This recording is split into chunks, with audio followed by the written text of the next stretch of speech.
Good morning, good afternoon, and good evening to everyone joining us online for today's great event. I'm delighted to welcome you and to introduce our event on cooperation in the Arctic, celebrating 20 years of US-Greenland partnership. I'm Becca Pincus, Director of the Polar Institute at the Wilson Center. The Polar Institute is proud to have a long-standing program focus on Greenland and the US-Greenland relationship dating back to our early years, most notably through our Greenland Dialogues program. It's all part of the Wilson Center's mission to create a global dialogue of ideas that Congress, the administration, and the international policy community can act on. Recent years have seen a significant flowering of US-Greenland relations, and today's event will underline this important progress. The Joint Committee that we're going to be discussing today is the platform for structured government-to-government engagement between the US and Greenland. Its purpose is to strengthen the partnership and cooperation between the US and Greenland and to meet objectives which have been defined in the Common Plan for US-Greenland Cooperation. The Joint Committee has been in existence for 20 years. We're celebrating that today. It seeks to strengthen the ties between the people of the United States and the people of Greenland in 4 primary areas: trade and investment, energy and mining, education and culture, and science and the environment. And we will hear about these 4 pillars throughout the day today. Today, we welcome speakers from the US, from Greenland, and from Denmark, who will share their perspectives on key elements in the US-Greenland relationship and provide both context for the deepening of that relationship, as well as specific case studies. For those of us tuning in online, I want to remind you to please send us your questions to polar@wilsoncenter.org. Again, that's polar, P-O-L-A-R, @wilsoncenter.org. We look forward to receiving your questions, and we'll be checking that mailbox throughout the day today. First up, I'd like to introduce our keynote speaker, Deputy Assistant Secretary of State Sharon Hudson-Dean, who leads the Bureau for European and Eurasian Affairs at the State Department as Deputy Assistant Secretary of State for Northern European, Baltic, and Arctic Affairs. She handles relations with NATO, the OSCE, the Nordic and Baltic countries, the UK, and Ireland. Quite a portfolio. Her previous postings include serving as Chargé d'Affaires and Deputy Chief of Mission in Oslo, Norway, as well as postings in Australia, Latvia, Russia, Georgia, South Africa, Zimbabwe, and Nepal. Again, a long, illustrious career, and we are really grateful to Daz Hudson-Dean for being with us today. Ma'am.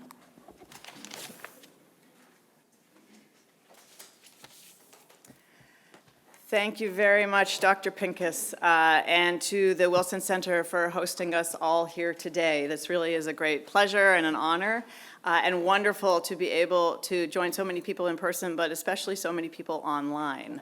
I would like to emphasize how much we value these opportunities to speak to the broad range of stakeholders who are interested in the Arctic region, and how really important it is that we have these conversations more broadly and not just government to government.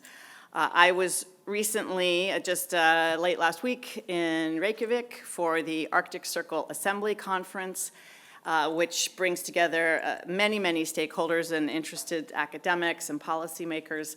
And that grouping also emphasized how we must all work together on this region for everyone interested in the benefit of it. While I was there, I also was able to do a roundtable with students, a lot of mostly American students who are Fulbrighters and on other programs in Iceland and traveling the region, and very happy that as part of our discussions with our Greenland counterparts yesterday, we talked also about students and education and broad engagement, because that is critical that we convey all of what we're doing to the next generation and really create a path for moving things forward. This year, as you mentioned, is the 20th anniversary of the Iqaluit Joint Declaration that set up the Joint Committee, which is what we have here in Washington today. This is the US, Greenland, and Denmark Joint Committee working together to improve ties between the United States and Greenland, and which I would like to emphasize is very focused on concrete programs and concrete results. The 4 topic areas that you mentioned that we will delve into in more detail. The United States has committed real expertise and resources to working with our esteemed Greenlandic colleagues to bring those areas along to prepare for the future. And we do this very much because we are an Arctic nation, a very proud Arctic nation, who is committed to a better future for the region. We're facing a lot of big challenges right now. It is crystal clear. The climate change impact, the environmental impact happening right now that we, through our research and our science, know very clearly we must address, and we are in other ways. But all of that to keep the region stable, sustainable, peaceful, and abiding by the rule of law and our agreements, those are our goals for the Arctic, and we work with our Arctic partners very closely on it. And we will continue to do that. I would like to emphasize that the United States sees the Arctic Council as the premier venue for making decisions about the Arctic region, and we will continue to stay fully engaged with our Arctic partners in the Council, especially this coming year as Norway passes on the chairship to Denmark. And so that makes also the Joint Committee even more important as we look forward with Denmark and Greenland to what will happen in the following 2 years in the Arctic Council. The United States as an Arctic nation has been building up our commitment and our concrete actions on Arctic policy, and that is part of where my position plays into all of this. We have now our national strategy. There's a Coast Guard strategy. The Department of Defense just recently released its own Arctic strategy. And we just, in the last few weeks, have a fully confirmed first ever ambassador at large for the Arctic. All of these elements show true U.S. government commitment to promoting our goals in the Arctic, once again, as a peaceful, prosperous, and stable region of the world, and how we are going to continue to move that forward with all of these actions. The Joint Committee is very much a part of that. We highly value these discussions.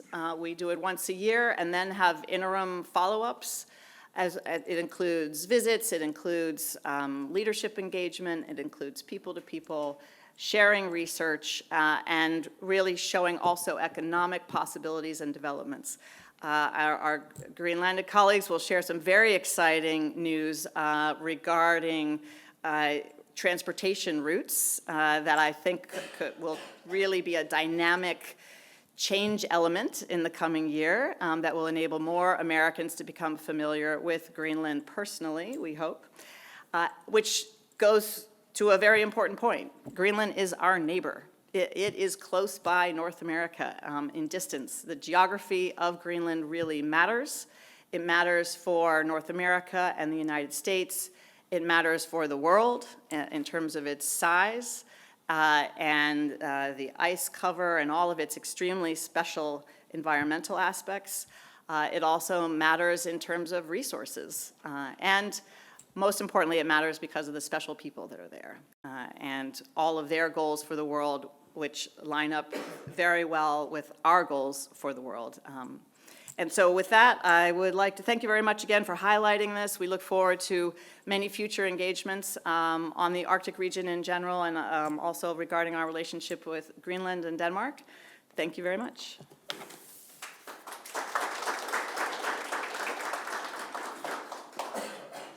Thank you so much, Daz Hudson-Dean, for leading us off.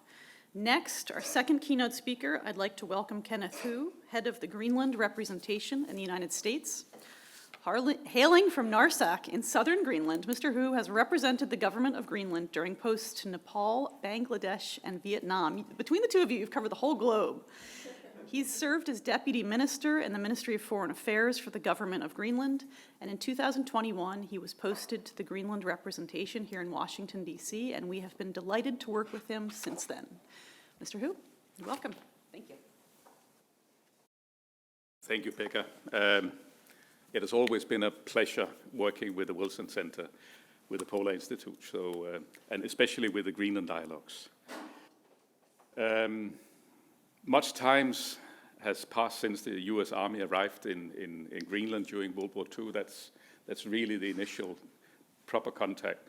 When the US military arrived on the beach, it sounds like the Normandy arrival, but they arrived on the beach in Narsarsuaq on the 6th of July 1941 to construct the first air base in Greenland, Bluie West 1 in Narsarsuaq. That's actually in my home region of South Greenland. And that airfield was actually constructed within 6 months. We are using a little bit more time to think about where to construct an airport today. We use decades to make that decision, but at that time it just took half a year, then they had an airport. And that was at a time when the US was preparing for the war, which came later on.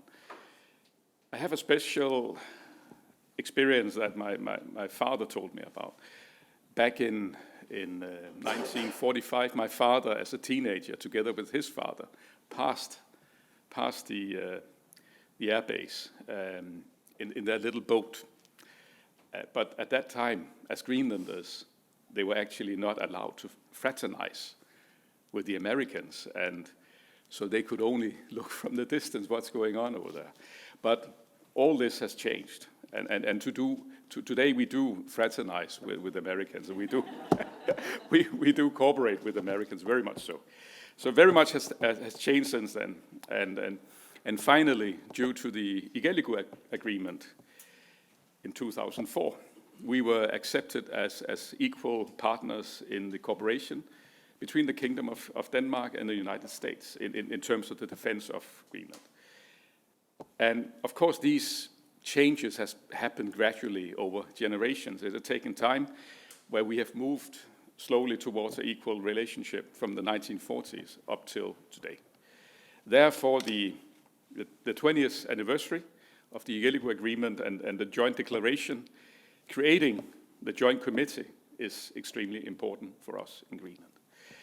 On the 6th of August 2004, Greenland was included in this official cooperation between the Kingdom and the United States when the American Secretary of State, late Colin Powell, together with the Finance and Foreign Minister of Greenland, Josef Duusi Motzfeldt, and the Danish Foreign Minister, Per Stig Møller, signed this trilateral agreement. Actually, in the farming village of Igaliku, the home village of Josef Duusi Motzfeldt, I think it was his wish, and that's the reason why we call it the Igaliku Agreement, named after the village.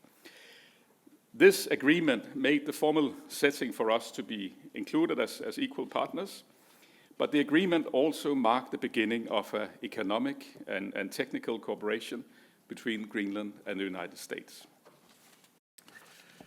It marks the anniversary of a new relationship between us as a close partner, and a point in time where we decided to change the way in which we interact with each other. As a nation, we are proud of the Joint Committee, and we wish to continue to develop this forum and the way in which our countries work together.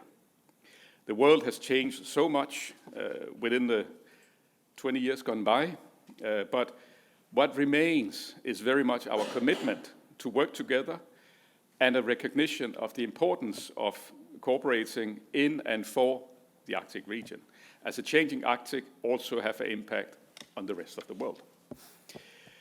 As already said, the work in the committee very much matters to Greenland. It affects our business community, our students, our educational, our research institutions, cultural stakeholders, our natural resource management, and it assists us in carving out a much more sustainable future.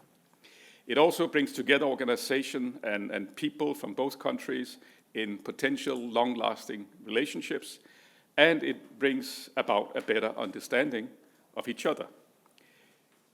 That is always valuable and worth mentioning, especially in challenging times and changing conditions as we are living through these years.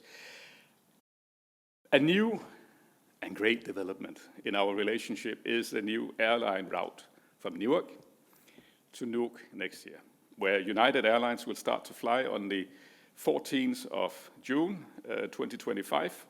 I'm sure this is going to be another game changer, especially in terms of connections between us. And I think we should look at this as a result of our long-lasting relationship of these 20 years, where the Joint Committee has created the foundation. Alan spoke about the foundation yesterday. It's so important. And we have this foundation now for the business relations. This new air route will undoubtedly have an impact in tourism, which is growing very much in Greenland. And we are seeing an increasing economic importance in terms of tourism. We have high hopes for the sustainable development of tourism in our land, in our country, not least due to the opening of the new airports in Nuuk, opening on the 28th of next month, 28th of November, and Ilulissat and Qaqortoq expected to open both in 2026. No doubt tourism will develop in Greenland, and we should learn from each other, sharing best practices. I hope that we will have a great meeting today, celebrating these great 20 years of cooperation, a cooperation that is developing so positively these years and hopefully further in the future. Thank you.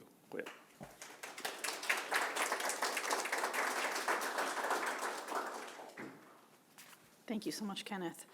Our next speaker, we are honored to introduce the ambassador from the United States to the Kingdom of Denmark, Ambassador Alan Leventhal. He has served as the United States ambassador to the Kingdom of Denmark since July 2022. Prior to his appointment as ambassador, Leventhal was the chairman and CEO of Beacon Capital Partners. He's also the former chair of the board of the Damon Runyon Cancer Research Foundation, among other notable accomplishments, and he brings that expertise and accomplishments to his work building ties between the United States and the Kingdom of Denmark. Ambassador Leventhal, thank you for joining us today.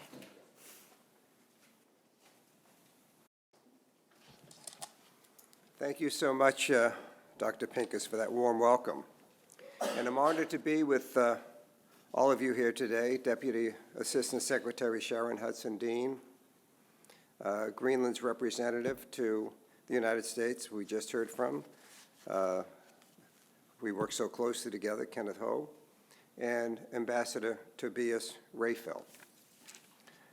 I'm also joined by several members of several of my colleagues from the embassy in Copenhagen and the consulate in Nuuk. And that consulate is headed by our Consul General, Monica Bland. If you could raise your hand, Monica, so people can see you and all the important work you do there. And it's a pleasure to be with all of you here today. Serving as ambassador to the Kingdom of Denmark is a privilege. I've traveled in Denmark, Greenland, the Faroe Islands. I've worked with government officials. I've engaged with businesses, foundations, schools across all parts of the communities. And the depth of our relationship and the common interests that we have with Greenland and our strong cultural ties is always deeply evident to me. Greenland and the United States are neighbors, and our geographic proximity creates opportunities for trade and exchange. We share a common indigenous heritage. We share a responsibility, a sacred responsibility for the Arctic. The research on Greenland's ice cap benefits our understanding of climate change. It captures 100,000 years of climate history in the cores that together we have taken in our work there. In a world where we have now seen the brutal Russian invasion of Ukraine, we share many of the same security concerns. It's an important moment for the US-Greenlandic relationship. And our annual Joint Committee meeting plays a critical role in advancing and strengthening our relationship. This year, we continued to strengthen our cooperation through what you heard is the US-Greenland Joint Committee, connecting our communities, our economies, and most importantly, our futures. Today, I'd like to highlight on how that connectivity has strengthened across several areas. One of the best examples of this connectivity is the work of the US-Greenland Enterprise-Driven Growth Initiative. Boy, that's a tongue twister. Sponsored by the United States Agency for International Development. In August, the United States and Greenland organized a successful hotel investment workshop in Nuuk, which convened U.S. investors from the hospitality industry and Greenlandic municipal representatives to look into how to boost hotel investment in Greenland. And we know how vital that is to the future of its important tourist industry. Another example is the work that the Department of Interior has done with Greenlandic counterparts through the International Technical Assistance Program. This program continues to provide technical expertise to improve trails, systems, preserve cultural heritage, and share lessons learned about cruise ship tourism in the Arctic. And we've made strides in researching the environment and building on our scientific research cooperation. The United States and Greenland participated in the joint science education project known as JSEP, funded by the National Science Foundation and the Greenland government. Established in 2007, this program brings high school and university students each year to Kangerlussuaq, Greenland, to educate and inspire the next generation of polar and STEM professionals. These students from the United States, Greenland, and Denmark, and the Faroe Islands work together on polar research projects in a cross-cultural classroom and fieldwork experience. It is an inspiring example of US-Greenland cooperation in environment and science. Our cooperation in education and culture space continues to grow as well.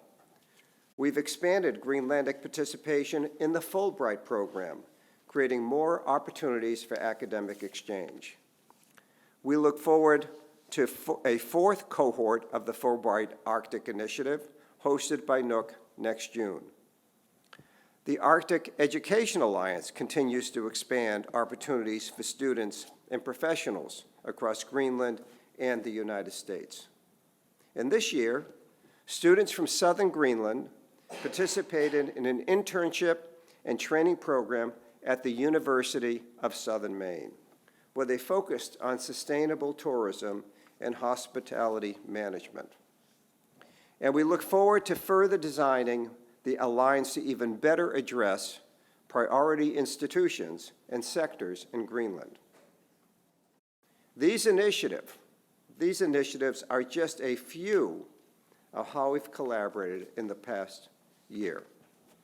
They show how our partnership is not only enduring, but growing where it was when we first began 20 years ago, when we signed the Ialiku Agreement. The concrete results that come from the cooperation will benefit future generations and bring us closer together. In my role as ambassador, and one of my top priorities as ambassador is connecting with today's youth, as they are the ones that will carry forward our remarkable partnership over the decades to come. All of the areas we have spoken about today will impact the next generation. They're the future. And they will ensure that the US-Greenland relationship becomes even more strong and vibrant. I look forward to continuing this work together, and I thank everyone here for your commitment to this shared vision. Thank you all.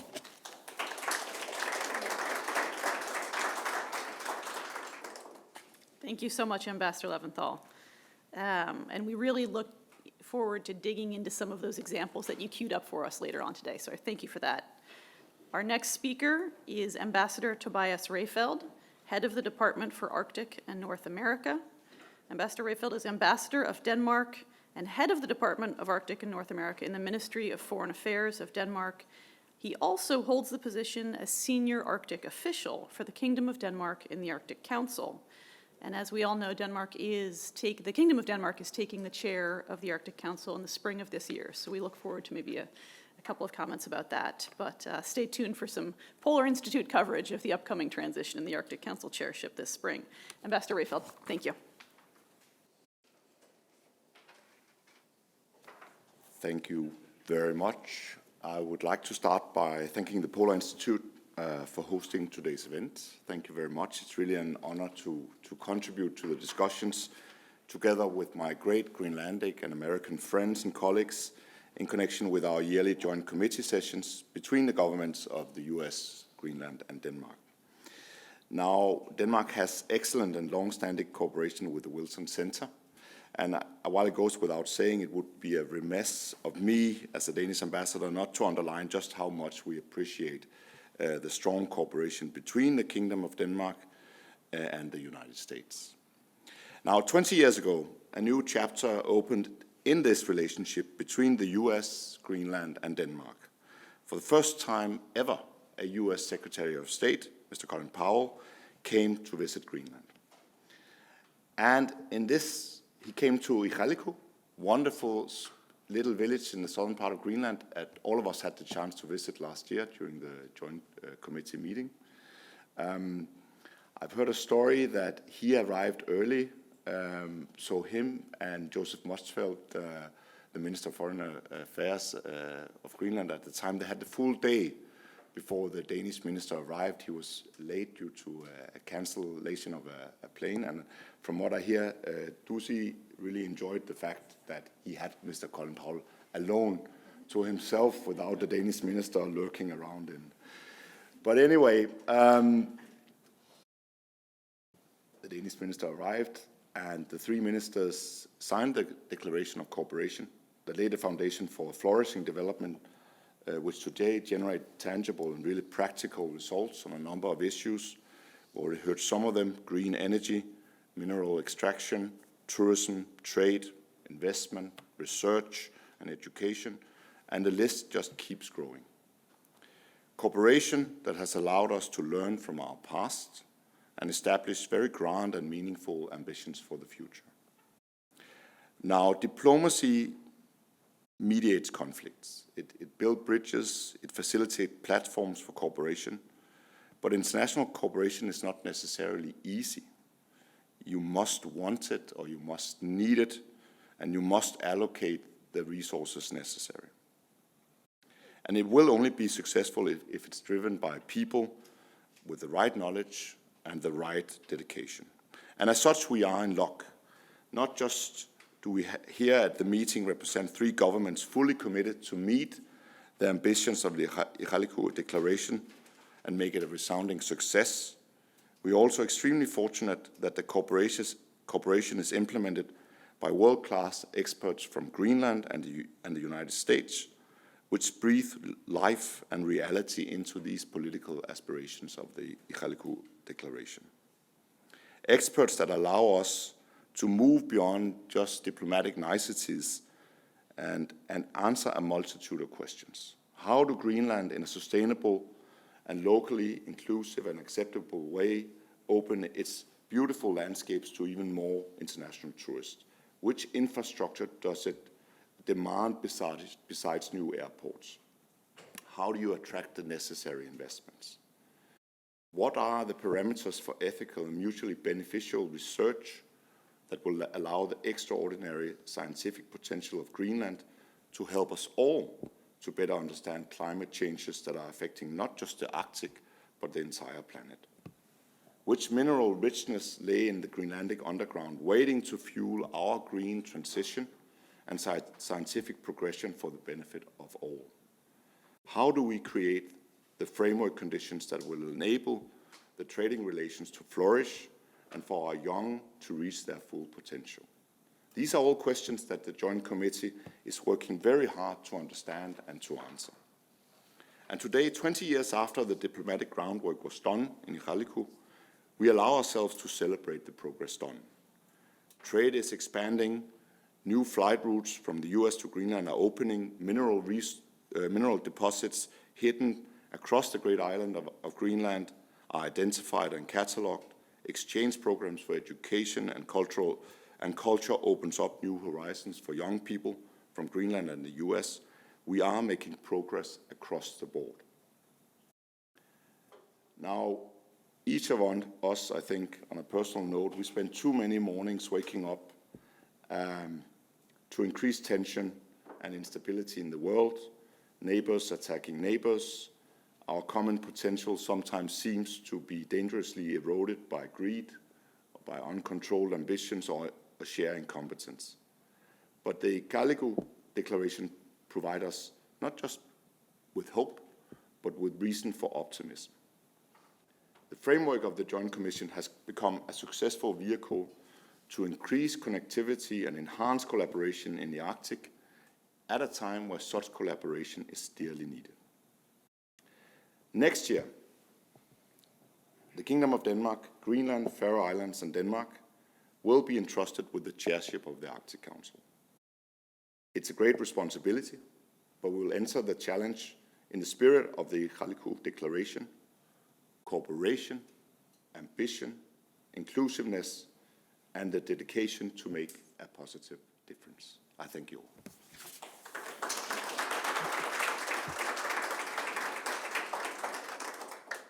Thank you so much, Ambassador Rehfeld, and all of our opening keynote speakers. Those were tremendous perspectives from the US, Greenland, and the Kingdom of Denmark, and I really thank all of you for taking the time to share your thoughts with us. Now we will turn to the case study part of our program, and we will be hearing more in depth about some of the specific areas where the US-Greenland Committee is building ties between the US and Greenland in some key areas mentioned at the top. Again, if you have questions for our speakers, please email them to polar@wilsoncenter.org, POLAR@wilsoncenter.org. And we will look forward to collecting those and posing them to each panel in turn. So please, again, email us your questions. Our first case study is on science and the environment, which is obviously a tremendously important area for both the US and Greenland, and Ambassador Leventhal spoke about that a little bit earlier. I'd like to welcome our two panelists to come join us. These are Dr. Jennifer Mercer, Head of Arctic Sciences at the US National Science Foundation, who has been conducting research, leading projects, and overseeing science in the Arctic and Antarctic environments for over 2 decades. Jen, please feel free to grab a seat. And our second panelist is Josephine Nymand of the Greenland Institute for Natural Resources. Josephine, please join us. Since 2007, Josephine has worked as a scientist at the Greenland Institute of Natural Resources, giving management advice to the Greenland government about the sustainable use of resources. Today, Ms. Nymand is head of the Department of Environment and Mineral Resources. So Jennifer, Josephine, over to you. Thank you. Thank you, Becca. These are on, correct? Okay. All right, well, I'm going to talk first. And first, I'd like to say that it's always a privilege when I get to present with my dear friend and colleague, Josephine. And actually, this morning, I'm going to tell you basically the story of how our close working relationship and ultimately our great friendship started. I'm going to talk about a little history and events that have led up to today, and then I'm going to turn it over to Josephine to talk about the future and way ahead. And the future is the most important piece here, so I'm going to try to keep it short in here, but the context is important. I will also note at the start of this, if you're interested in what we're talking about this morning, you should be able to find links to 3 publications on the Wilson Center's event page for today. Those publications include a paper that we published with our group of co-authors in the journal Polar Record, a workshop report, and Greenland's research strategy. Researchers have been going to Greenland, international researchers have been going to Greenland since at least the 1700s, but until recently they've had little interaction with local communities and local researchers. In fact, the local Greenlanders call us hit and run scientists when we do this, or fly in, fly out scientists. But 10 years ago, so in 2014, halfway through the last 20 years of the establishment and activities of the Joint Committee, a small group started to change that. And so it was actually, came out of a Joint Committee meeting in 2014 that there was an idea to have an embassy science fellow go to Nuuk and sit with the government of Greenland. That was the first step in sort of co-creating this new path forward. So in 2017, I was incredibly lucky to be that fellow. And it was a short time that I had in Nuuk, but very productive. I was embedded with the ministry that oversaw research at the time. Research has moved throughout different ministries. We were talking about that a little bit yesterday. But it's always been an important piece of our relationship between the United States and Greenland. And so together with my colleagues in the ministry, and we embarked on many meetings with the local research community members in Nuuk. And I learned a lot of things. A lot of those are outlined in the paper if you want to go to the link, but the main thing to emphasize here today, before I turn it over to Josephine, is that what I learned was that there was a vibrant and strong research community. There is a vibrant and strong research community that wants collaboration with all of these international hit-and-run scientists. So out of those conversations, we came up with the idea then to do a joint workshop between the U.S. research community and the local research community in Nuuk. That workshop took place then in 2018, and it was actually followed by an event here at the Wilson Center and then a session at the Arctic Circle Assembly. And so I think that we're both happy and proud to note that out of all of those interactions, several excellent project collaborations have come out of those engagements. And I also understand from talking with Josephine that this initial workshop that we held several years ago now serves as a model that has been used by the Greenland research community in Nuuk to improve collaborations with other international groups of researchers. So with that, I want to turn it over to Josephine so we can hear about the research strategy and the future of research in Greenland. Well, thank you so much, and thank you for this invitation here. Yeah, it's true that the workshop we did in 2018 actually formed the basis for the way forward for the Greenland Research Council in a way that allowed the Greenland research communities to engage internationally in a more kind of what we call true collaboration. And in the whole process of these workshops that we have been doing, not only with the NSF researchers, but also with other international researchers, has also formed the basic for what is now the Greenland Research Strategy that was released in 2022, 23, just around the new year. And the way forward for us is actually very much based in what is highlighted in the research strategy. And that has to do with, first and foremost, of course, collaboration, embed the research with Greenland institutions. And that is also why we find these workshops so really good and productive, because we bring the researchers together, they can share ideas, they can develop their research strategy, and that also feeds into another really important issue, which is the co-production of products, co-production of knowledge. And it also ensures that the results that is made out of this work, the research, is embedded and therefore possibly implemented in Greenland and used by the Greenland, not only research communities, but also the society as a whole. Because being a researcher and coming out of the research communities, I truly believe that the way forward for Greenland is very much in science and research, because that is one way that we can improve and benefit of globally research that is taking place. So in the future, we plan to do another workshop, because what we also learned along the way is that there are, of course, bumps on the road. There's no such thing as a free lunch, right? So there is something we need to work on to improve, especially due to the fact that we are a small research community compared to US. We have not that much administration help, so there are a lot of issues that we address. But I'm quite sure that we will find the way forward, especially due to us meeting on a regular basis. And that is, we have been talking about trust earlier on and confidence in one another, and we need to spend time together in order to create the trust and to have the space for these discussions. Thank you so much for those opening remarks. Any questions in the room? Okay, great.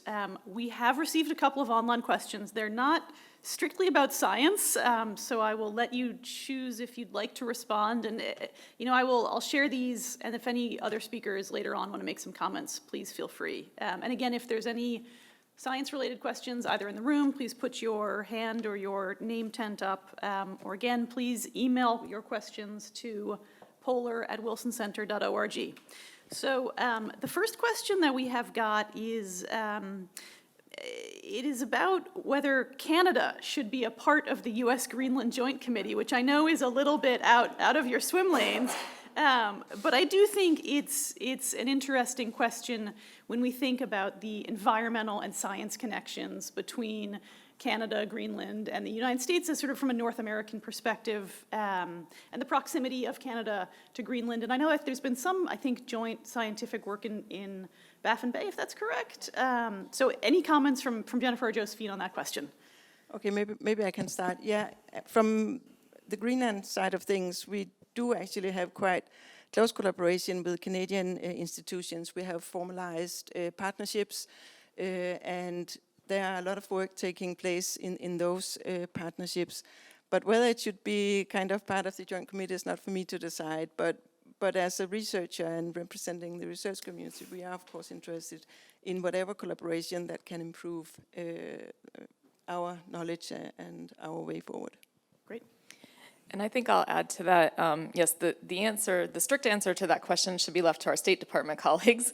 And so I won't answer the question, but what I will say is that there are a lot of strong partnerships between both Greenland and Canada, the US and Canada, and particularly our Alaskan, Canadian, and Greenland communities across the Arctic.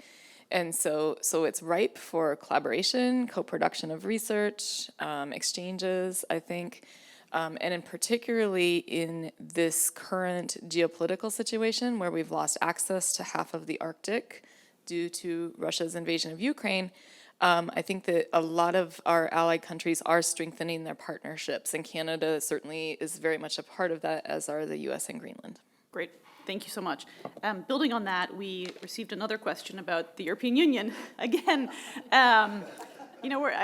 we'll stay off of the State Department territory, of course, but in terms of sort of how the EU can most effectively help support maybe the joint science interests. Obviously, the European Union is a major scientific power, does a fair amount of work in Greenland, so are there ways in which that cooperation could be strengthened or improved? Well, yeah, of course. EU is quite important also as a scientific partner for the Greenland research communities. And again, I can see there are a lot of parallels between the research projects, the research proposals that is put forward. And I think that maybe a closer coordination would aid and also kind of improve the results by the end of the day. I'll make a really bold suggestion and say that since we fund the US components of the research, perhaps the EU could throw some money in towards the Greenland side of the research. All right, I think we'll have to leave it there, but Jennifer and Josephine, thank you both so much. Really terrific set of comments. Thank you.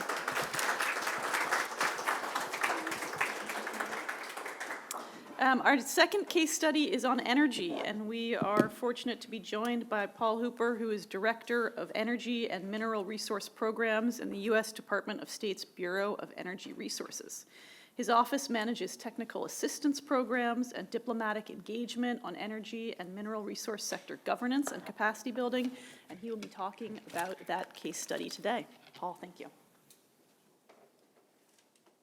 Great. Thank you very much. It's wonderful to be here and back at the Polar Institute to talk about these important issues, especially on clean energy.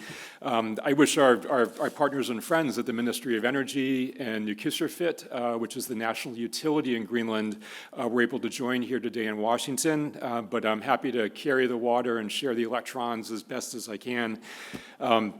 We're now wrapping up our 9th year of what's been basically a wonderful range of cooperation and shared and learned experiences with Greenland on trying to deploy renewable energy and clean energy technologies across Greenland. It's important to recognize, I think, that, this cooperation has continued across 3 U.S. administrations, soon to be a 4th, and across 2 Greenland administrations, I think also maybe potentially a 3rd at some point in the future here. So it's really wonderful that we're just all committed to these issues on both sides as we move ahead. I think it's important and appropriate that the energy session here follows the discussion about environment, because energy and environment are inextricably linked between the two. Cooperation on renewable energy is a priority for the United States across the world, but it's absolutely critical for Greenland, which is literally on the front lines of climate change. I know that people generally will read press articles and news articles about the tonnage of ice mass which is being lost every year because of melting glaciers. But I think it's important for those of you who aren't familiar with Greenland is just to basically look at the actual impacts on the ground. In South Greenland, one used to be able to drive between towns in the wintertime, like when the fjords were frozen. Now it's all open water. On the economic side, the vast majority, almost 100% of Greenland's national exports are fish-related. About half of those are shrimp. And all this comes from sort of the mid-coast on West Greenland. These stocks are now below replacement level because the warm water fish, cod, are coming up the coast and now are eating the shrimp. So there's a vast change that's going on in Greenland, and addressing the small parts of this on energy is really, really important. Before I start to get into our areas of energy cooperation, I think it's important to provide just a few points of framing reference for Greenland's energy sector. First is that Greenland's actually made a lot of headway on renewable energy so far, both in terms of actual actions as well as policies. But making Greenland 100% green is going to be a huge challenge in the future. It's about 70% renewable right now. Basically solely because of the use of hydropower in Nuuk, which is the capital, as well as in 4 of the main towns in the Ilulissat, Sisimiut, Qaqortoq, and Silik on the east coast. This hydropower represents about 90 megawatts of installed generation capacity, which is about 2/3 of the total. The challenge to getting Greenland to be 100% green is that there's 68 other towns and settlements which rely exclusively on liquid fuel power generation, and this fuel is actually heavily subsidized. So a fundamental challenge is basically how to incorporate renewables and clean energy into these very, very remote communities and to effectively manage reliability and sustainability. Second, a regulated tariff structure was implemented across Greenland in 2018, so consumers nationwide pay exactly the same amounts for power received, whether they're in Nuuk or whether they're in, say, Qaanaaq, way up in the north coast. This actually impacts where and how renewable and clean energy can be incorporated, and also undercuts sort of the ability of self-generation if one looks at this on a levelized cost of energy type of basis. So the entire system, which basically consists of islanded grids that function separately, is all cross-subsidized by hydro. Nuuk provides power generation at about 10 cents per kilowatt hour, but in most of these other settlements, the actual generation costs are between $1 to $2 per kilowatt hour, but everyone nationally pays 26 cents per kilowatt hour. So trying to balance and maintain the profitability of the whole entire system at a national level is really critical, that one can't incorporate renewables as effectively or wisely in areas that are already served with hydro. Third, and this is actually a situation very common across the Arctic, is that Nukisserfit, unlike the national utility, is actually a corporation. But in reality, its budget is under the Ministry of Energy, and it operates as a public service provider. And this isn't just for electricity, it's also for heat and water. And heat is actually the most important thing here because it's a life or death matter in the wintertime and up on the North Coast. So Nukisserfit needs to provide 100% guarantee of power reliability and heat delivery across Greenland. Just keeping the lights and the heats on is the absolute top priority.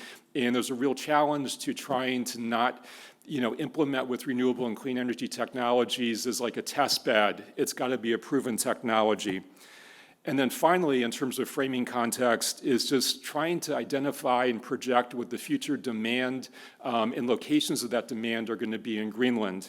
A key thing is that sort of population growth of domestically born individuals in Greenland actually is going down. I saw a news article this past week that the population of those born in Greenland will be about 25% less than it is now by 2050. There's also considerable migration going on between settlements to towns and from towns to Nuuk. And then finally, we've got the 3 airports, which will be coming online in the next few years. And so it's hard to project where the population will be and how one basically can incorporate renewables. So we've been doing a lot of work with Nukisserfit as well as the Ministry of Energy, looking at sort of long-term strategies for clean energy development across Greenland. We've been doing work on integrated resource planning in specific settlements and towns. And so this is really built on Nukisserfit's first experience with renewables, which was also in the south at the famous town of Igaliku, where the agreement was signed in 2004. And this is where Nukisserfit established a hybrid solar and battery facility to go actually test out renewable energy. So we basically have helped Nukisserfit build on there. Our 4 main areas that we focused on in terms of cooperation with Nukisserfit. And the first is run-of-river hydro, and this is very, very small, mini and micro scale, usually less than about 250 kilowatts, focused on meltwater rivers and streams that go through settlements or in a proximity to towns where one can actually integrate this in and offset the liquid fuel use. In 2020, we brought on board a team of top-shelf consultants with global experience on micro and mini hydro design, construction, and costing. And we've done pre-feasibility studies at a number of sites on the East Coast, West Coast, and in the South. Wind has also been a top priority. After Igaliku, Nukisserfit established 2 25-kilowatt test turbines at Sisimiut, which is the second largest population center in Greenland on the west coast. There were significant operational challenges from this new experience. Blades cracked, power control, froze, and one tower actually collapsed because of foundation issues. So we've actually provided technical advisors to work on sort of siting locations, coastal topography, as well as sort of wind variations that come across the inland ice, which are very, very unique to Greenland. We've looked at wind turbine technologies, where in some sites, the wind will be 0 miles per hour or 200 miles per hour, depending on the season or depending on the time of the year. And then the key issue is of supply source as well as maintenance, because maintenance in this type of environment is very, very critical. So the experts that we provided are, have a range of experience from across the Arctic, Alaska, and especially Canadian Arctic and subarctic areas, including with Canadian sort of renewable to mining Arctic experience. And so we've done pre-feasibility studies and site assessment work in more than 12 different towns across Greenland, but the focus has been on Sisimiut in the west coast and the Manitsoq area as well. So in the coming year, we're actually going to be working with Nukisserfit to deploy MET towers to go take wind measurements, to actually try to understand the exact potential at specific sites that Nukisserfit can build out wind power. Third, we've actually been working on solar power, which has a surprisingly interesting potential in Greenland. Even during the winter months in South Greenland, there's a very nice sort of seasonal complementarity between wind and solar that can be matched nicely into a hybrid system. In 2013, Nukissiorfiit established a net metering program so private consumers could establish rooftop solar and sell power back to Nukissiorfiit. And so we've tried to leverage this experience as well as other areas like smart metering, which Nukissiorfiit has done, to help devise sort of a national solar power strategy with recommendations for both residential, commercial, and industrial customers, and look at specific technologies, specifically sort of fixed tilt ground-mounted panels, just because they're fairly simple and have low capital costs. Finally, aside from hydro, wind, and solar, we provided a sort of technical advisory support and assistance in other technologies such as fuel cells, wave power, and heat pumps.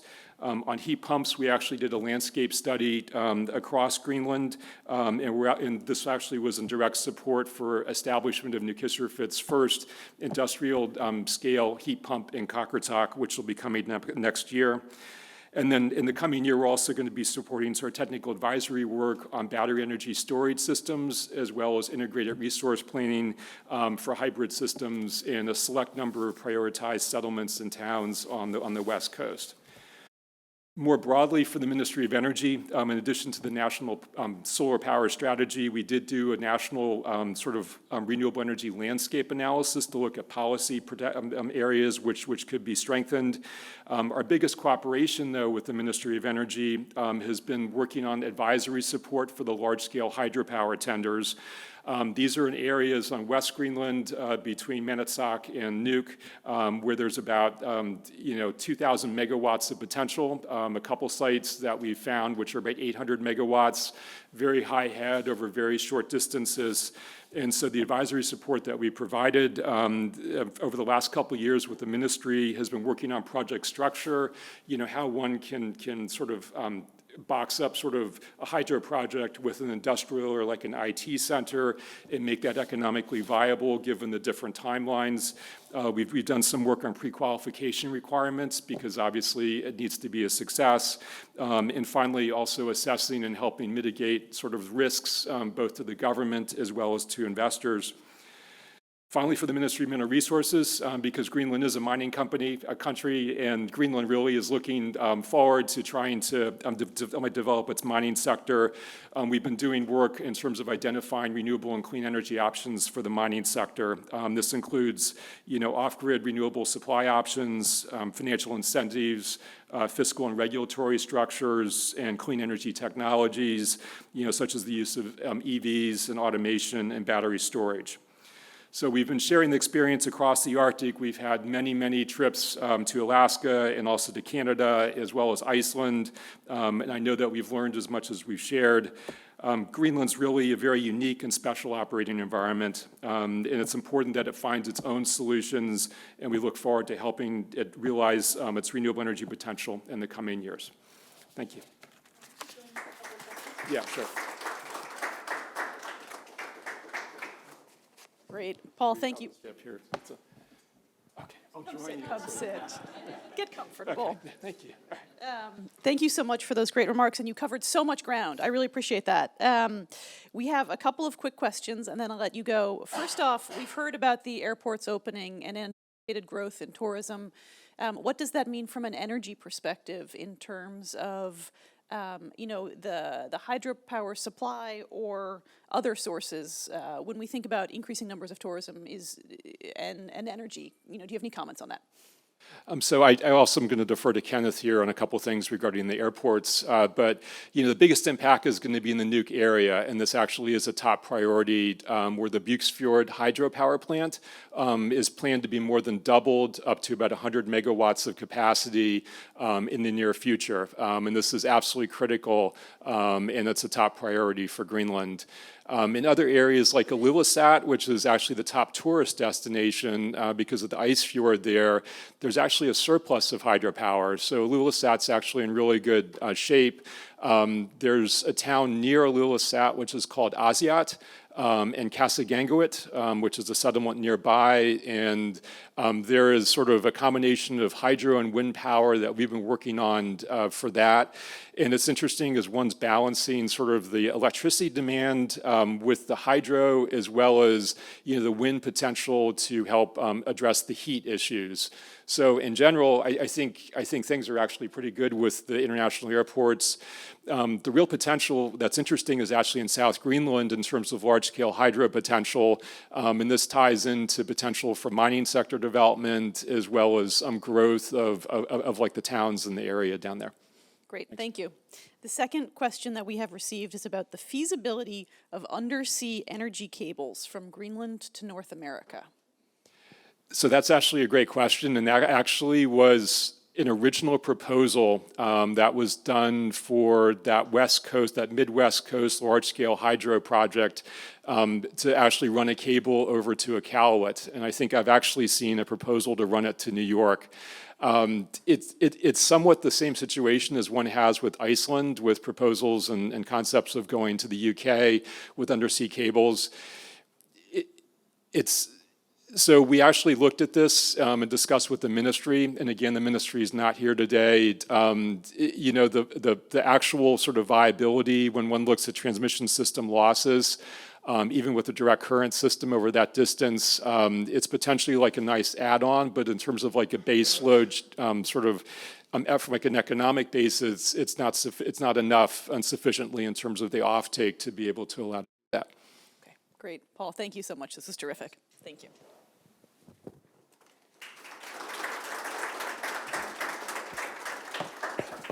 All right, for our third and final case study, we are going to talk more about tourism. So I'd like to welcome up our panelists. Kenneth will be rejoining us. We also will have Claire Shields, who is you're welcome to take a seat, please, thank you. Claire Shields is a project manager with the U.S. Department of Interior's International Technical Assistance Program, which the ambassador mentioned earlier. She has a strong background in tourism and protected areas management. We are also welcoming Andrew Morissette, who is from Resonance Global and is a USAID implementer, who is also going to help us unpack the tourism issue. So panelists, please, thank you. So I start? Thank you. Tourism in Greenland, that dates back to the early 60s, where the first tourists were seen around Greenland, especially in South Greenland. And when we talk about cruise, that has been quite growing within the last 20 years. We saw the first cruise ships around the turn of the century. And especially within the last few years, we have seen quite a big growth in tourism. From 18, I mean pre-corona until post-corona 23, we have seen a growth of 48%. So it's quite explosive these years. And we should expect another increase with the new airports opening in Nuuk, Irudishe, and Kaotto. And as I already mentioned, the airport in Nuuk is opening already on the 28th of November. And also, I do believe this new route, the announcement from United Airlines to have this season-based flight going from Newark to Nuuk will mean a lot. And I know also this our trade and investment working group are looking into preparations for the opening of the other airports. Actually this year we invited an investor from the US to have a look into the possibilities of investing, especially within the hotel sector. I mean, we do need hotel beds in Greenland, but also in other parts of the tourist industry, but especially within hotels. And I do see some interest. I was a part of that tour. Together with that, we also held a workshop together with USAID and the consulate, with the participation of the 5 municipalities in Greenland, where we were trying to look into, to understand the possibilities of hotel development, but also the barriers. the idea is to continue this workshop next year, where we will expand on this to look more into broader opportunities. But with this big increase in the number of tourists to be expected, and we also need to consider the vulnerable nature, the vulnerable environment of Greenland. We shouldn't forget that. And so work has also been implemented to mitigate the negative effects on nature that comes with more tourists. And that will be an area that the Joint Committee, I believe, should keep having on our list of priorities. Tourist actors and authorities in the US have great experience in handling big numbers of incoming tourists. We hear a lot of good advice from our Alaskan friends. And now we are talking about not only tourists arriving by air, but also by cruise ships. I mean, we have had such a big expansion in the cruise ships, especially this year, actually. So we see a big potential to learn from the US, and we hope that it will be possible in the future to look into the possibilities for exchanges between our countries to assist each other on how we can develop, so to say, better tourism, more sustainable tourism. Thank you. Thank you, Kenneth, for that, and thank you to the Wilson Centre for convening this forum. The Department of the Interior's International Technical Assistance Programme is supporting Greenland's efforts to protect its natural and cultural heritage by offering specialised expertise that mirrors the department's domestic mission. We work collaboratively with Greenlandic partners, and we have a work plan that is built on their identified needs and requests for support. So that support has really coalesced around three main overlapping focus areas: the three UNESCO World Heritage Sites, cruise tourism with a specific focus on those protected areas, and building a network of trails within Greenland for hiking opportunities. So as Kenneth mentioned, with the planned airport expansions and the fact that summer 2024 saw a record number of cruise ship calls, the three UNESCO World Heritage Sites in Greenland do face increasing pressure on their already vulnerable resources. So in response to identified needs, we are supporting capacity building and cultivating a community of practice to enhance the management of the UNESCO sites. This has included facilitating regular in-person workshops tailored for the site managers and their support staff, that focus on addressing management and resource challenges, including such issues as drone usage in protected areas, visitor statistics, and managing commercial activities in World Heritage Sites. And I can't overemphasize how important it has been to bring those managers together. They've previously not really had the opportunity to meet in person, and they gain a great deal from just being able to talk to each other in an informal setting. The program has also facilitated the site managers' participation in the National Parks Institute Executive Leadership Seminar in the United States, and we've hosted a ranger in Alaska. And most recently in the summer, we provided technical experts to assist with coastal erosion assessment at the Semimute archaeological site. And that was part of a collaboration with the Greenland National Museum and the Ilulissat World Heritage Area. Managing cruise tourism is very complex, involving a number of environmental concerns and also stakeholders with diverse points of view. So drawing on the extensive experience with cruise operators in the US, DOI ITAP has been working collaboratively to help improve visitor experiences and minimize environmental impacts. In September 2023, we led a workshop in Nuuk on managing cruise tourism around the UNESCO sites, bringing together stakeholders such as Visit Greenland, the UNESCO site managers, and the representatives of the national government ministries and municipality DMOs. An expert from Glacier Bay National Park shared best practice in permitting and educational programming. They've had decades of experience at Glacier Bay, and they have a great deal of experience of managing the impacts and educational programs on those cruise ships that come to the area. I'd like to think that the information and discussions at that workshop have subsequently informed some of the recent legislative initiatives around cruise tourism in Greenland. Future activities include working with the UNESCO sites on developing educational materials for cruise passengers, collaborating with cruise operators to provide pre-arrival information, and a research report and workshop on environmental impacts to inform future discussions on cruise ship operations. An educational trip to Alaska will also allow Greenlandic representatives to study cruise operations and passenger management in a practical setting.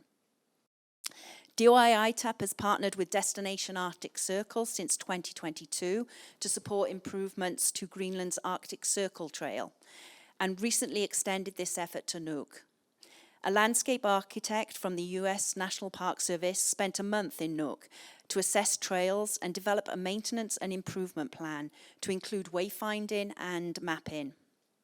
Visit Greenland has identified adventure tourism as a target market for Greenland. However, in many Greenlandic settlements, hiking is difficult due to the lack of designated paths and clear wayfinding. Trails have also developed as a result of local use, straight up the hill, and do not necessarily follow routes that are sustainable or perhaps appropriate for visitors. Addressing these issues is a priority, and municipalities have expressed a strong interest in developing better trail systems. In the coming year, we will train volunteer trail crews and start to implement recommendations from trails assessments. Additionally, participants from Greenland will attend the International Trails Summit in the United States to further build capacity in trail system planning and management. So in concluding, for the past 2 years, I have had the absolute privilege of working closely with Greenlandic partners to address some of the country's unique challenges in managing its natural and cultural resources. By responding to local needs, we are trying to ensure that our efforts are not only practical, but sustainable. We are committed to continuing to provide the necessary technical expertise and human resources to help Greenland implement its sustainable tourism vision. This partnership reflects our shared commitment to preserving Greenland's rich natural and cultural resources while balancing those pressures of tourism and development. Thank you. Embarrassingly, I got lost on one of those trails this very summer outside of Nuuk. USAID has been working in Greenland for about 3 years, really focusing on promoting sustainable economic growth and trade and investment with better relationships with the US.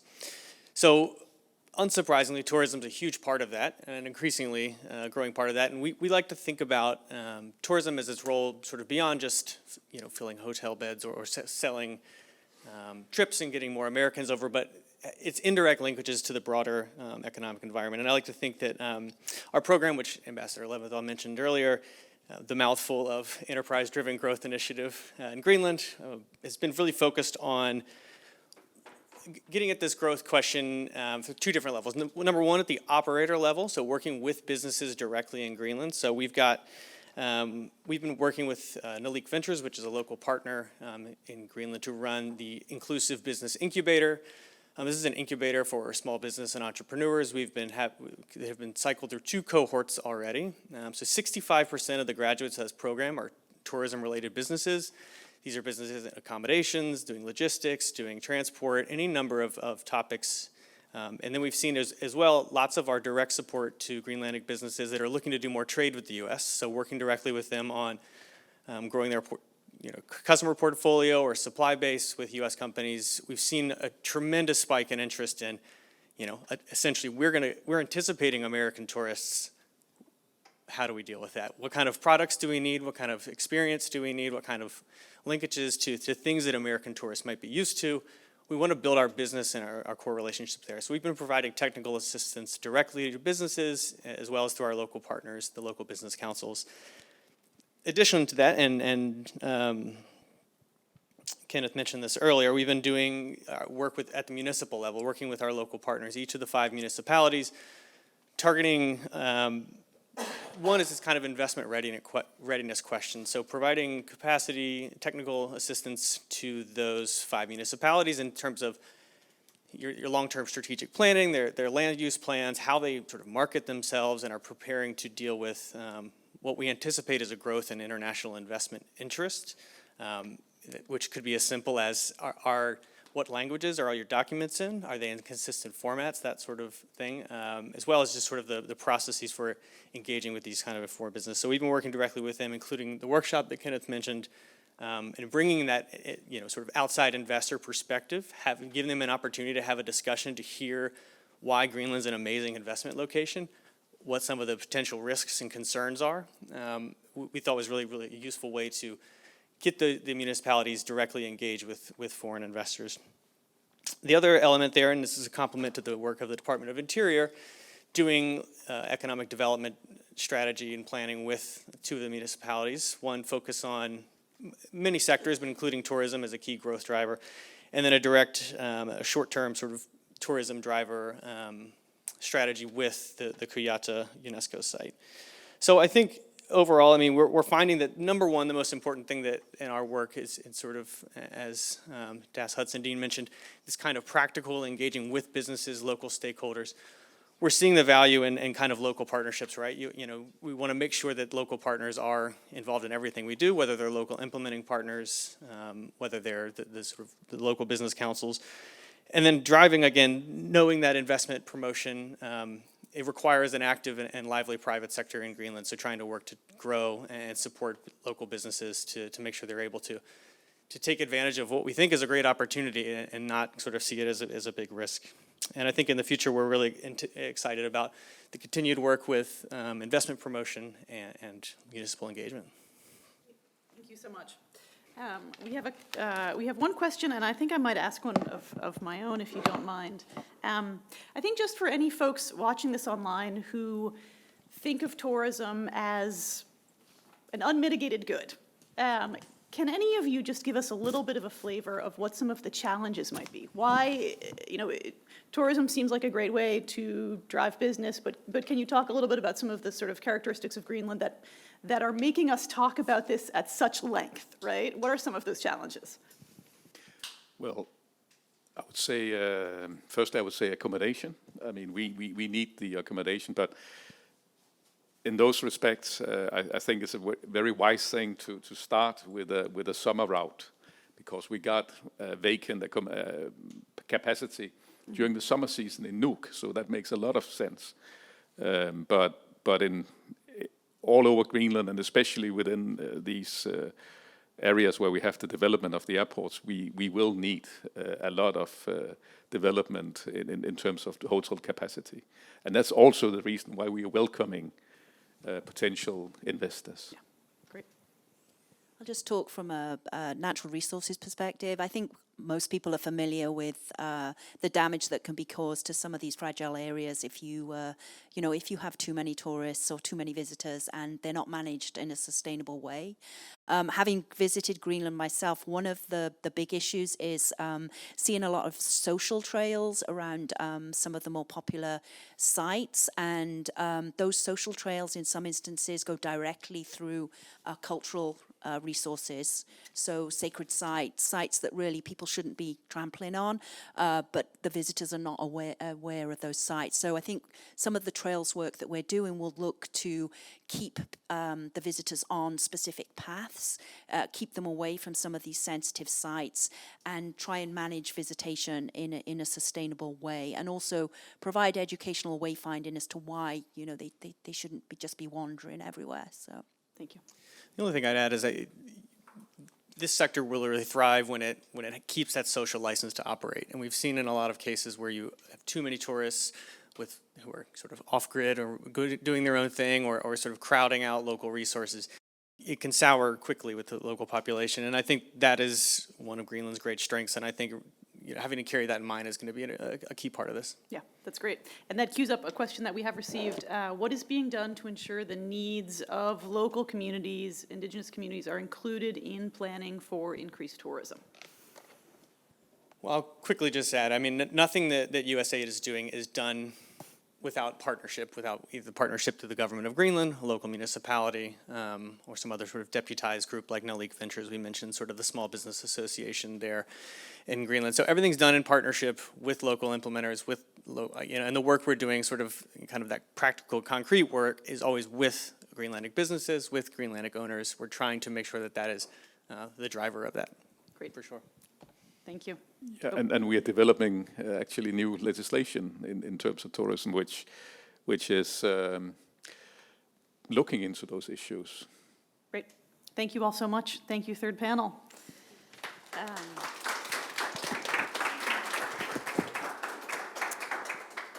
Okay, we've received a couple of questions that are sort of wrap-up questions, and so I am going to ask Des Hudson-Dean to come up to the front, and also our science panel, Jennifer and Josephine, if you don't mind. We got one more question that came in a little bit after your panel had wrapped up. So if you don't mind coming up here, we'll do a quick wrap-up of questions, and then we are going to be just about out of time. Thank you all. This has been really tremendous. So Des Hudson-Dean, the first question is, it's terrific. It's very sort of broad angle, but it's a question about how the foreign relations of the Kingdom of Denmark looks in the context of Eastern Europe, Western Europe, and the US. And so I'm thinking that, you know, in terms of sort of the Kingdom's approach, this joint committee as an example of really great cooperation between the US, Denmark, and Greenland, is this an example for Scandinavian cooperation or European cooperation and good relations? Well, I would leave it to our representative of the kingdom to answer it from the Danish and Greenlandic perspective. But what I can say is it is a great, from the American perspective, it is a great example of how we can bring the U.S. whole of government approach to working with our partners. And this is something that we are doing with many, many partners. And we see it sometimes more actively in the developing countries that we are partnered with, as opposed to our allies throughout other parts of Europe, although I would highlight that we do a bit of this with other Southern European countries as well. But in the Arctic region in particular, which is part of my portfolio, absolutely, we are working on a whole of government approach, and I would highlight that the U.S. National Strategy for the Arctic, which was released a couple of years ago, very much takes that approach, that it is whole of government, that we have, as we've seen with all of our Joint Committee American participants, from the Department of the Interior, from USAID, Department of Energy, various National Science Foundation, of course, but also at the multiple layers, because we have the great state of Alaska in the Arctic, and so tremendous support from the state representatives and local government as well.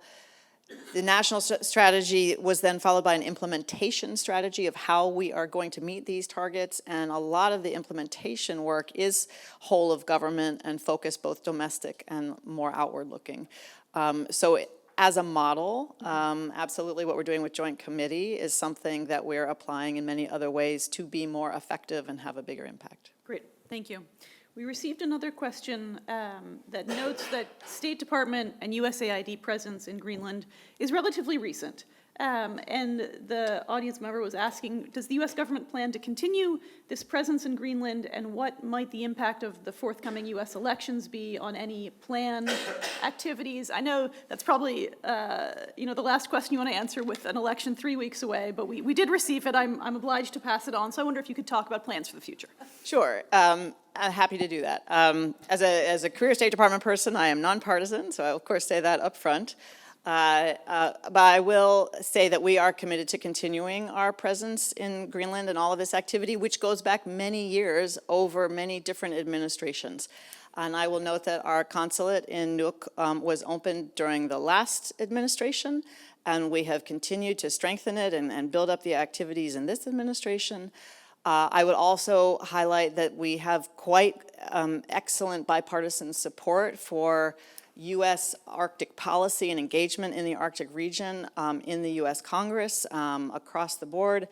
And so from the State Department point of view, it is our intention absolutely to continue to support the national strategy, the Joint Committee, and all the other activities we have going on. Great. Thank you so much. All right, we have a couple more science-related questions, again, that came in.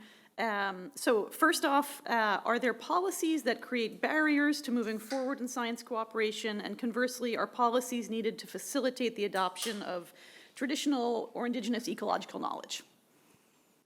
Yeah, maybe I can start there. Yeah, we are actually, because it's not always scientific collaboration that is smooth and without any problems and issues. And we have had a couple of not so good experiences in Greenland in, say, the last decade. And that has created awareness of the need of the legal framework for conducting science and research in Greenland, not only when it relates to foreign research vessels entering Danish and Greenland waters, but also to the engagement with the local communities. And we are, I think, one of the last countries in the world to not have ethical guidelines when it comes to research. So we are still leaning on work that is done by ICC, for example, and while we are on our way with forming our own ethical guidelines.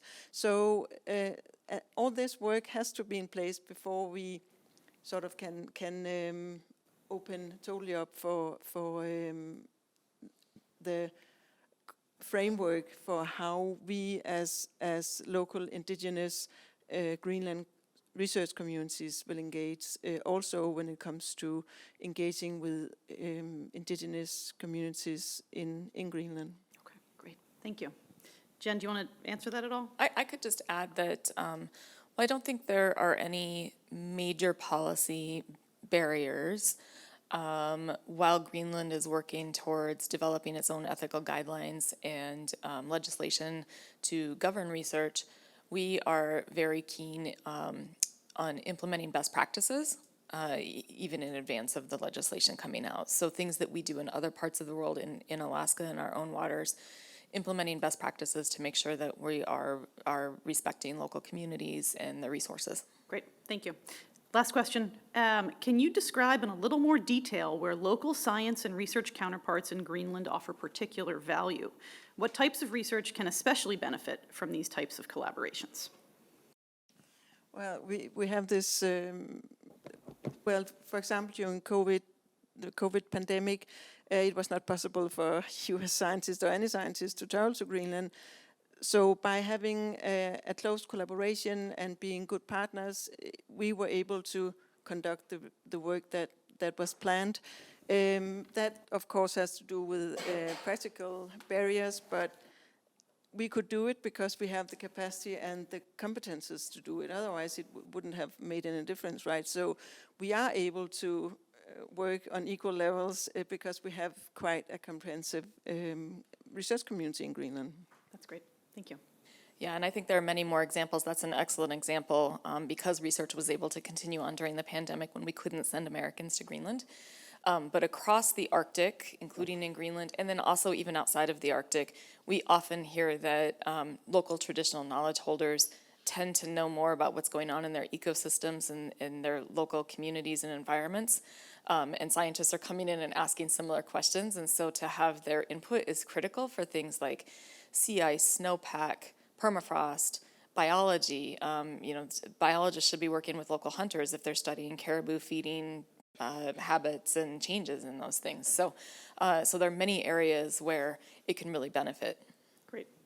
Thank you all so much. I appreciate you taking that second round of questions. Let's give a nice warm round of applause for all of our speakers today. Thank you so much.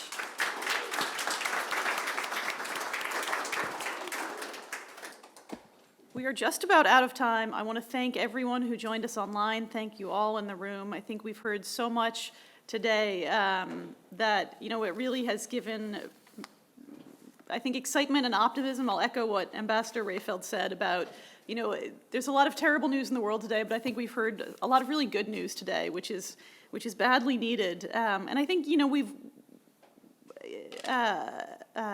Kenneth spoke a little bit about sort of the arc of history here, and I think we can all agree that the United States is doing better now, and we are really living our values through this full-scale partnership with Greenland. And it's great to see that. And at the heart of it are the people-to-people relationships. And so I think, again, having a direct air connection is going to make those people-to-people relationships so much more real and tangible for more Americans, which is fantastic. And the last point that I think we've also heard so much about today is the science that happens in Greenland is important to the entire world. It has global implications, right? The Greenland ice sheet is one of those global tipping points that we hear about all the time. And so Greenland is important, and the US-Greenland relationship is important, and I think its strengthening reflects US appreciation of the importance of Greenland in the world today. And I appreciate all of you for taking the time to share your expertise and your reflections with our audience today. I think it's been a tremendous set of insights and a lot of great detail, which has been fantastic. Again, thank you all for tuning in online. Thank you to all of our speakers, and congratulations to the US-Greenland Joint Committee on 20 years of fantastic work. Thank you all.